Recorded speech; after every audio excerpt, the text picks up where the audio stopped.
How proud are you at the man that you're becoming? Oh, I'm very proud, man. I'm very proud. Um, I've had to grow In which ways? in every way, man. In every way. I haven't. I feel like I've been like the quote unquote mature friend, if you get what I'm saying, the mature one out of the batch, boy. But um, yeah, man. I've challenged myself. I've challenged my ideas about the things that I thought I knew, and I've been honest with the conversation within myself. Yeah, I've been conscious about the conversation that I am about myself, not the one that I say. Yeah, and I feel like that has put a lot of my life into perspective.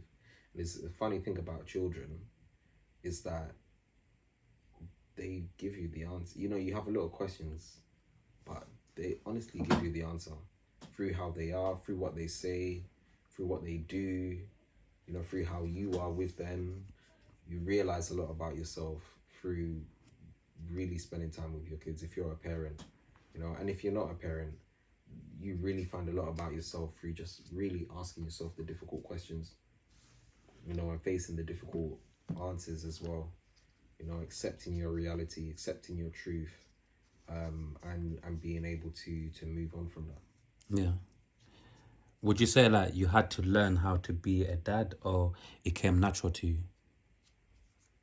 I think it's a bit of both, because obviously I draw on my own experiences with my father, and then think about how, you know, I want to do things the same but also different, or different but also the same, and then discovering that there's a whole new way, the way that I thought and the way that there is, you know. So it's weird. It is weird, but as much as I've drawn on experiences from my own whatever, it's actually just my experience. It's a very unique new thing, and I'm experiencing it every single day in its different formats, you know. Yeah.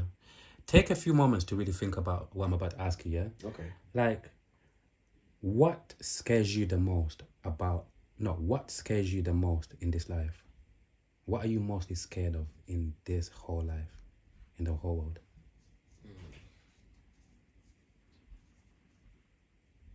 And why? You can take as long as you want.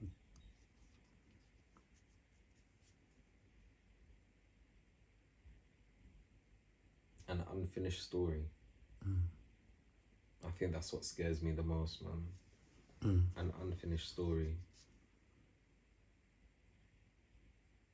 That's like you know, like I say, I always write poems, yeah. And to me there's something that made me write, whether it's that one line, one paragraph or whatever. And I think the curiosity in me always wants to get to the bottom of that. Always wants to get to the end of that. Hear you. Yeah. So yeah, I feel like an unfinished story, an unfinished poem. You know, I feel like that is something that I think I'm really scared of. Yeah. Not a literal poem, but like literally, or a literal story, like bedtime story, but not being able to fulfill what it was that I was meant to on this plane. I think that's what scares me the most. Um, I think also not being useful.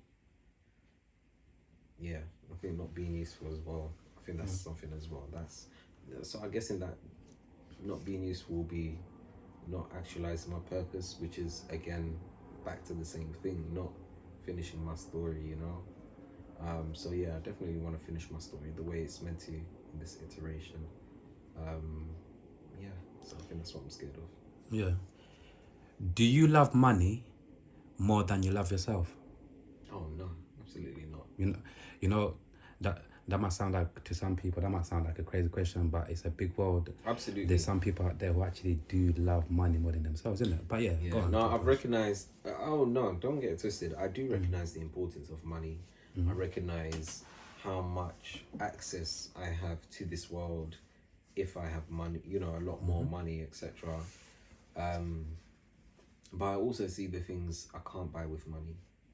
You know, I also see the things that I discover about myself and the world around me without money. And And some of those things are really hard to contextualize. Some of them are really even hard to describe. And you couldn't pay me enough money to be able to describe them. That's the thing.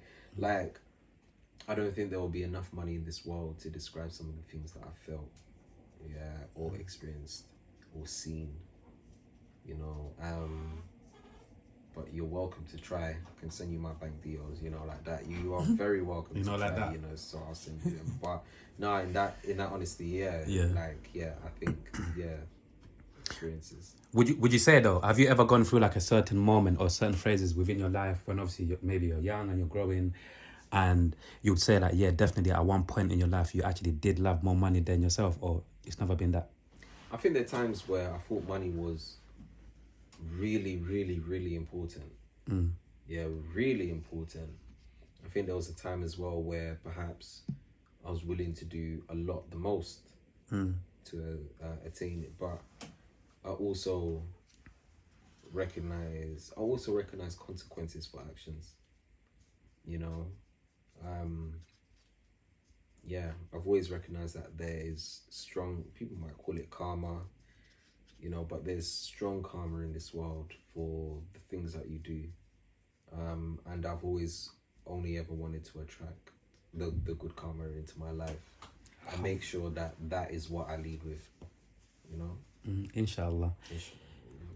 Is there anything that, like as a father, like our kids are growing up, most of our kids, they're still reasonably young. So like, we've got like a good few years, like inshallah, for us to actually obviously see them growing and actually really like prepare for some of the things they might become, the people that they're going to become. You understand? Yeah. And when I ask you this question, by the way, it's like I'm asking this question to myself as well. Okay. And in days to come, I'm going to really think about this question I'm asking you too for myself as well, Is there like a certain industry or like a certain, is there like a certain industry, like the entertainment industry, all of these, whatever, like, is there like a certain job that you would never want your kid to like ever do, or a certain industry that you never want your kids to ever get into? Like you can think about it. OnlyFans. Talk to us. OnlyFans. No way would I ever, not my sons, not my daughter, no. Yeah, I think as much as it spins this world, the entertainment industry, it's funny that, I'm sitting here on a podcast providing a level of entertainment for people. But I've seen what it does to younger people and how it warps and changes their minds and views on reality as well. Absolutely. And I feel like it does more damage to the young. I'm saying to the young, like I'm some 60-year-old man boy, but to the younger, the more impressionable. At the time where you are formulating these ideas and perspectives about the world. So I think for my children, besides OnlyFans, what other industry? No, like entertainment. Oh, over the entertainment industry. So, a quick scenario, Your son, he's an adult, a young adult, is an age where he can be more free and he can, make more of his own decisions, Cool. Let's role play. I'm your son. I come to you, Dad, I've got something to tell you. Cool. I'm on OnlyFans. And even furthermore, like I'm speaking to certain people within the adult industry, and I'm really considering becoming a porn star. Talk to me, Dad. Oh, that would crush me, because it means that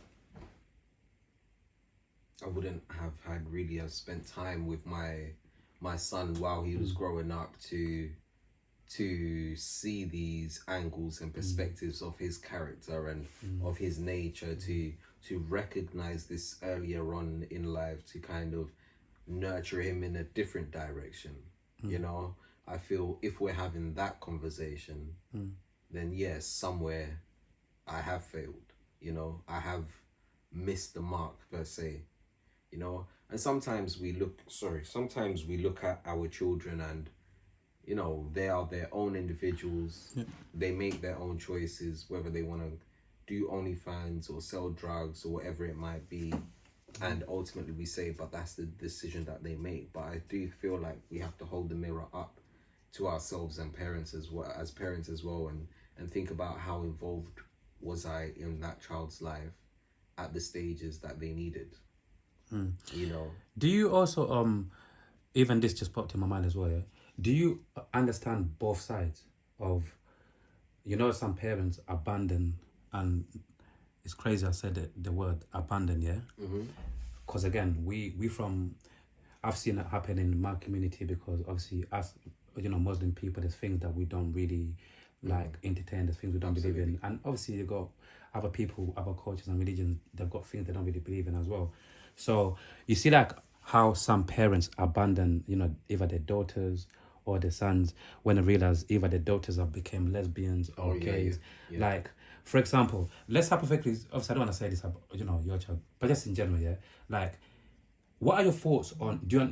Like what I'm saying? Do you feel like you understand both sides? Why, absolutely. why obviously it shouldn't, and why some parents maybe do that? You understand that? What are your thoughts on that topic, just in general? You understand? I feel, Yeah. especially from our parents' generation, yeah, this spirit of shame, like, just follows the community, and it's like every person is looking for a one up on the other.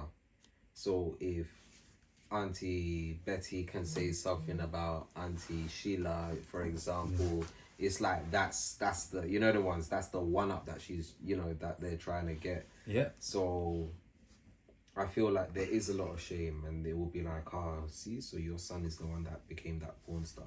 And then we'll try to hide it or try to ostracize him from the community, so it looks to the community that we do not accept this. Because as long as the community sees that we do not accept this, then we hold our head high regardless of his decisions. And I feel like that is what's wrong with us. I feel if my child was to come up to me and say all of those things, as like, I would be distraught 100%. I'm not gonna lie to you. Of course.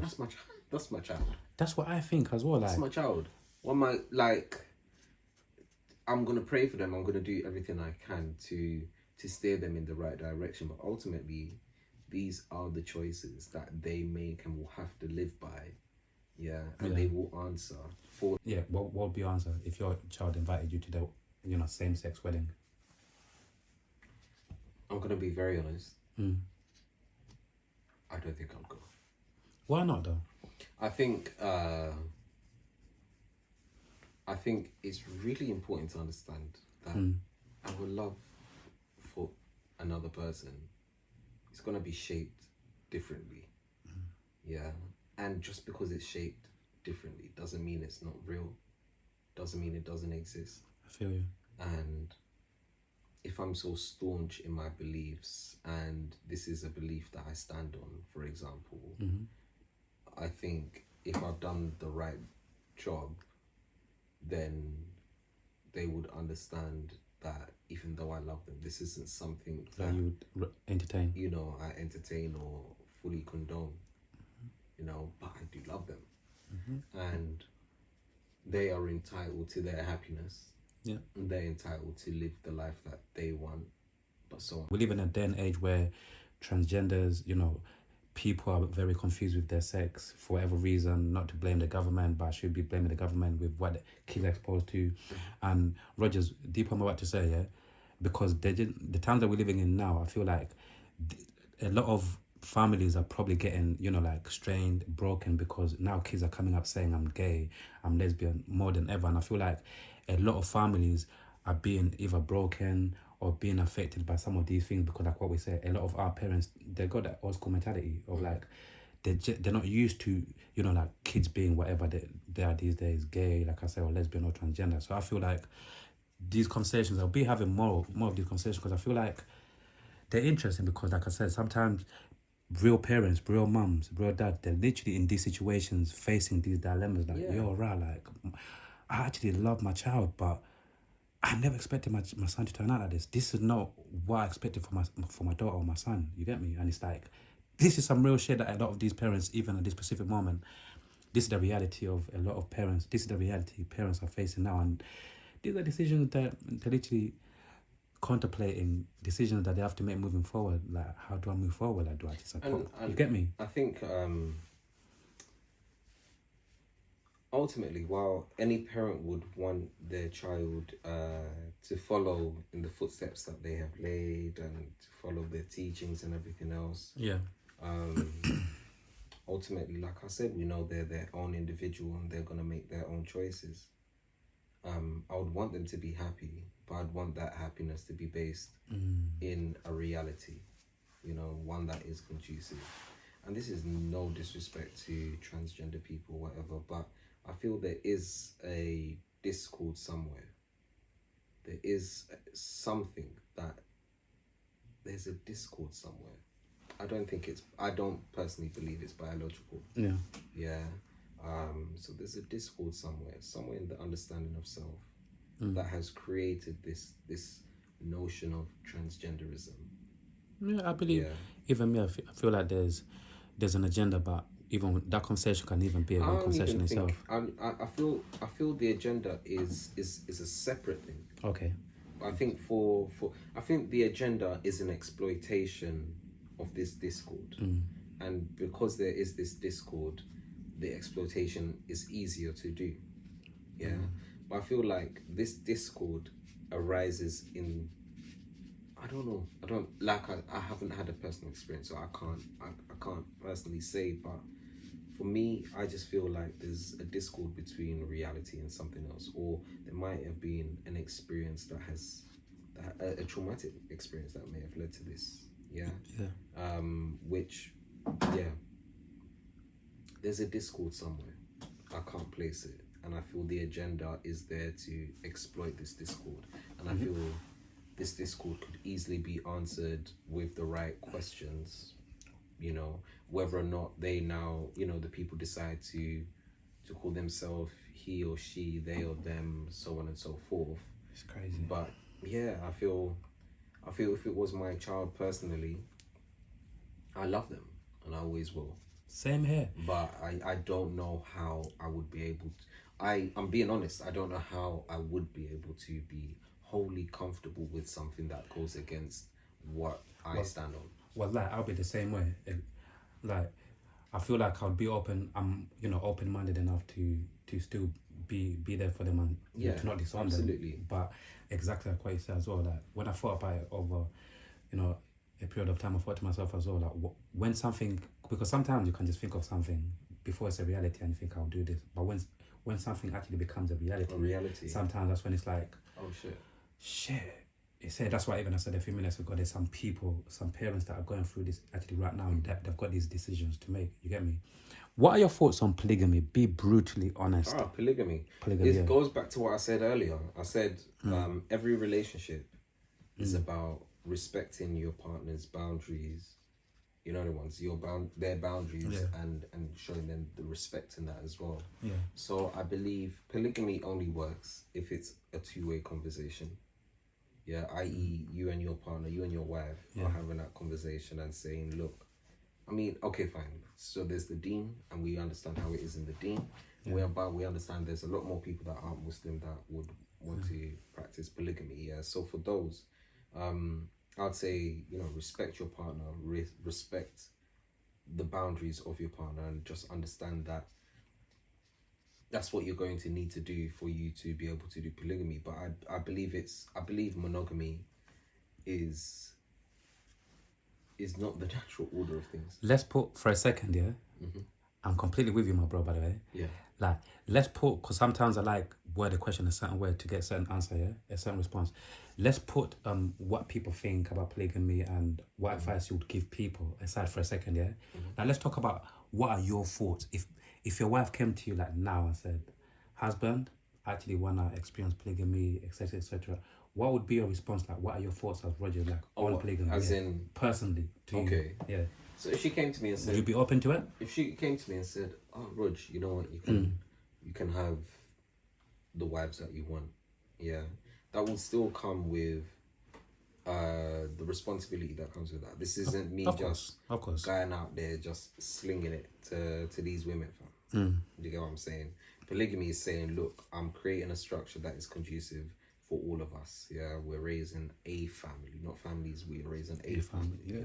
So it comes with the responsibility of, taking care of a woman and taking care of, taking care of your women, yeah, taking care of the household, taking care of the children, and doing everything in your capacity as a man to ensure that that happens, to respect all parties involved in that happening. Yeah, that's what my idea is on polygamy. If my woman was to come to me now and say that, you know, she's happy with me to partake in getting other wives, you know, the ones, it would only happen if I was able to sustain that both worlds properly. Do you get what I'm saying? If she was to come to me and say, "Oh yeah, she wants to get another," I'm sorry, another what, woman or man? another man or whatever, I'd be like, "Assalamu alaikum, warahmatullahi wabarakatuh." Why You you know the would- ones like, Why you wouldn't agree with that? no, I can't. Why? I can't say that I could. Why so greedy? It's not even about greediness. Yeah, polygamy is not just about, like I said, polygamy is not about slinging dick, fam. Pause. Do you get what I'm saying? It's about saying I'm going to sustain and build a family, with multiple women, and we are the providers, we are the builders. That's our nature, that's our role. So it's very alien for a woman to adopt that provider and build a role, to say I'm going to go out and have sustain multiple relationships. Do you get what I'm saying? It's and for the way that they are built, for the way that they love, and for the way that they create and everything else, it's a different energy. I just don't feel like it works. It's alien, if you get what I'm saying. Like it's And also I feel like I agree with you as well. Once again, yeah. And also I feel like within a man's nature, obviously we know, like, some of us men, you know, some of us, not all of us men, some of us men, we like the idea of sleeping with different women. But when it comes down to the polygamy, to the actual real, to do it properly, like what it said, to do it, I honestly believe, obviously, like, the proof is in the pudding. Not every man is ready for that. Exactly. The idea is there in their head, but in reality, do you know what it is to take care of two women? Come on, bro, and then you've got children with both women, yeah, and that what if they are like, you know, they're comfortable with it, but they're not, they themselves ain't the best of, you know, like, it's weird. It's you know, there's so many different aspects. there's so many, and I don't think that comfort that you're looking for in polygamy may come. You may be lucky and find two women that are just understanding, you know, straight to the point with it. But like, in more times, you might be convincing the other woman, you know, you'll be convincing one woman to be comfortable with the whole thing. Anyway, that's what I've seen in my experiences. So no, I don't think, I mean, I believe in polygamy. I don't believe in monogamy. I believe in polygamy, but I believe in polygamy in its true sense, in the sense of it's there to provide for the family, not to just be out there slinging, you know, the ones. Yeah, man. Yeah. And even for me as well, my last thing I want to say, also I feel like living in our countries where we've got these cultures, which, you know, we've got these values, these cultures embedded in us from day one. I feel like when we're living back home, some of these things are much more easier to try to do. But even flipping it, when we come to these countries in Europe, once again, the places are different, the people are different, the climate is different. Also, I feel like in England, in these places, it's more difficult, you know, for you to have a successful polygamy, unless, you know, obviously, unless you got a lot of money and some type of, you know, like, influence to actually be able to force that situation to happen. But I think going back to your normal average man, I feel like it's fucking different in these countries, you know, like, Absolutely. to do polygamy, because these countries were not kind of set up for these kind of things anyway, properly anyway. Absolutely. I mean, yeah, we're African in this room, so we understand the environment and whatnot. We've seen polygamy thrive in, you know. So again, I say, like I said, if you're not capable of providing, truly providing for all the women that you wish to be with as a man that is a polygamist, don't bother. Don't bother. Yeah, because all you're gonna do is create headache for yourself. Yeah, you need to be able to protect, provide, and profess for your woman. Yeah, you do those 3 P's, you're good. Yeah, if you're doing it only for one and 50-50 with the other, you're in shit, mate. Yeah, you're in rubbish. So no, polygamy is good, but only when it is respected and done properly. Yeah. Rogers, It's been a fucking good conversation, man. Really dope. Thank you.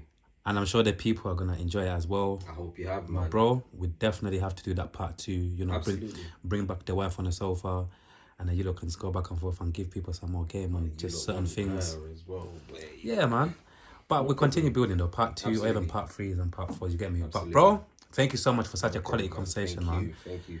It's been really great, man. Reality Team TV. Yeah. We're back. Come on. We're never gonna go anywhere. We're back. We're back. Peace and love, people. Love and peace. Love.